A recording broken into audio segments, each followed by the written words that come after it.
जय Malhar news चॅनलच्या सर्व प्रेक्षकांना सपना चौधरीचा नमस्कार। केंद्रीय कृषी मंत्री शिवराजसिंग चौहान यांच्या दौऱ्याच्या पार्श्वभूमीवर काळे झेंडे दाखवणार असल्याची भूमिका घेणाऱ्या उबाठा गटाच्या पदाधिकारी व कार्यकर्त्यांना पोलिसांनी ताब्यात घेतले आहे।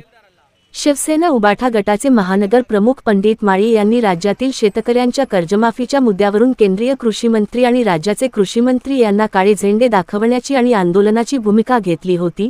त्यामुळे खबरदार म्हणून पोलिसांनी उबाठा गटाच्या कार्यकर्त्यांना ताब्यात घेऊन नंदुरबार शहर पोलीस स्टेशनमध्ये बसवून ठेवले आहे।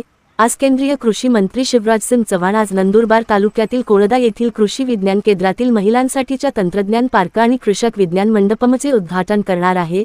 आम्हाला पोलिसांच्या मदतीने चुकीच्या पद्धतीने आणि बळजबरीने ताब्यात घेऊन आमचा आवाज दाबण्याचा प्रयत्न करत असल्याचा आंदोलकांनी आरोप केला आहे।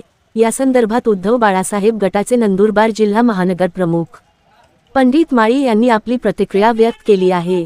सपना चौधरी, जय मल्हार न्यूज, नंदुरबार। महाराष्ट्र सरकारने सरकारमध्ये येण्याच्या आत व शेतकऱ्यांचा सातबारा उतारा आम्ही कोरा करू, कोरा कोरा कोरा अशी फडणवीस साहेबांनी भाषणात सांगितलं होतं।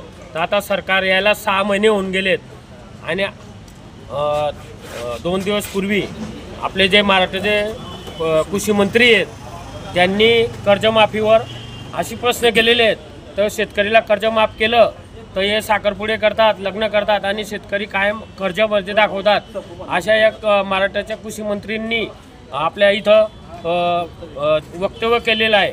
आणि तसेच आज भारताचे कृषी मंत्री नंदुरबारमध्ये येत आहेत, पण महाराष्ट्र सरकारची जी दादागिरी चालली आहे, जे लोकशाहीमध्ये जे आंदोलन करतो आपण, त्या आंदोलनाला या शासनाने एकदम म्हणजे आम्ही आंदोलन करायला निघालो आणि शासनाने आम्हाला ताबडतोब अटक करायची सांगितली आणि आम्हाला आंदोलन करून दिलं नाही।